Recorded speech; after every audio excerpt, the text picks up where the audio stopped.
the night there. When I came to, it was dark. I had been carried unconscious for 4 miles and had been put to bed. I was a sick child, and despite the terrible strain on my heart and tissues, I continually relapsed into the madness of delirium. All the contents of the terrible and horrible in my child's mind spilled out. The most frightful visions were realities to me.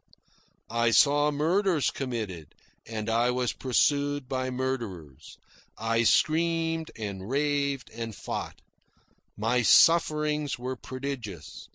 Emerging from such delirium, I would hear my mother's voice, "But the child's brain, he will lose his reason." And sinking back into delirium, I would take the idea with me and be immured in madhouses and be beaten by keepers and surrounded by screeching lunatics. One thing that had strongly impressed my young mind was the talk of my elders about the dens of iniquity in San Francisco's Chinatown. In my delirium, I wandered deep beneath the ground through 1,000 of these dens, and behind locked doors of iron I suffered and died 1,000 deaths. And when I would come upon my father, seated at a table in these subterranean crypts, gambling with Chinese for great stakes of gold, all my outrage gave vent in the vilest cursing. I would rise in bed, struggling against the detaining hands, and curse my father till the rafters rang. All the inconceivable filth a child running at large in a primitive countryside may hear men utter was mine. And though I had never dared to utter such thoughts, they now poured from me at the top of my lungs as I cursed my father sitting there underground and gambling with long-haired, long-nailed Chinamen. It is a wonder that I did not burst my heart or brain that night. A 7-year-old child's arteries and nerve centers are scarcely fitted to endure the terrific paroxysms that convulsed me. No one slept in the thin frame farmhouse that night when John Barleycorn had his will of me. And Larry, under the bridge, had no delirium like mine. I am confident that his sleep was stupefied and dreamless, and that he awoke next day merely to heaviness and moroseness, and that if he lives today he does not remember that night, so passing was it as an incident. But my brain was seared forever by that experience. Writing now, 30 years afterward, every vision is as distinct, as sharp-cut, every pain as vital and terrible as on that night. I was sick for days afterwards, and I needed none of my mother's injunctions to avoid John Barleycorn in the future. My mother had been dreadfully shocked. She held that I had done wrong, very wrong, and that I had gone contrary to all her teaching.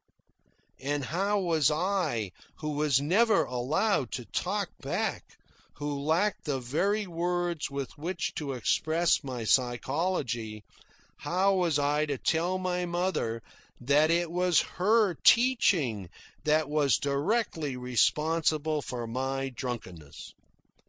Had it not been for her theories about dark eyes and Italian character, I should never have wet my lips with the sour, bitter wine. and not until man grown did I tell her the true inwardness of that disgraceful affair. In those after days of sickness, I was confused on some points and very clear on others. I felt guilty of sin, yet smarted with a sense of injustice. It had not been my fault, yet I had done wrong. But very clear was my resolution never to touch liquor again. No mad dog was ever more afraid of water than I was of alcohol. Yet the point I am making is that this experience, terrible as it was, could not, in the end, deter me from forming John Barleycorn's cheek-by-jowl acquaintance. All about me, even then, were the forces moving me toward him. In the first place, barring my mother, ever extreme in her views, it seemed to me all the grown-ups looked upon the affair with tolerant eyes. It was a joke, something funny that had happened. There was no shame attached. Even the lads and lassies giggled and snickered over their part in the affair, narrating with gusto how Larry had jumped on my chest and slept under the bridge, how so-and-so had slept out in the sandhills that night, and what had happened to the other lad who fell in the ditch. As I say, so far as I could see, there was no shame anywhere. It had been something ticklishly, devilishly fine, a bright and gorgeous episode in the monotony of life and labour on that bleak, fog-girt coast. The Irish ranchers twitted me good-naturedly on my exploit, and patted me on the back until I felt that I had done something heroic. Peter and Dominic and the other Italians were proud of my drinking prowess. The face of morality was not set against drinking.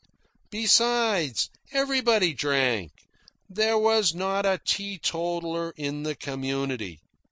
Even the teacher of our little country school, a greying man of 50, gave us vacations on the occasions when he wrestled with John Barleycorn and was thrown. Thus there was no spiritual deterrence. My loathing for alcohol was purely physiologically. I didn't like the damn stuff. End of chapter 4.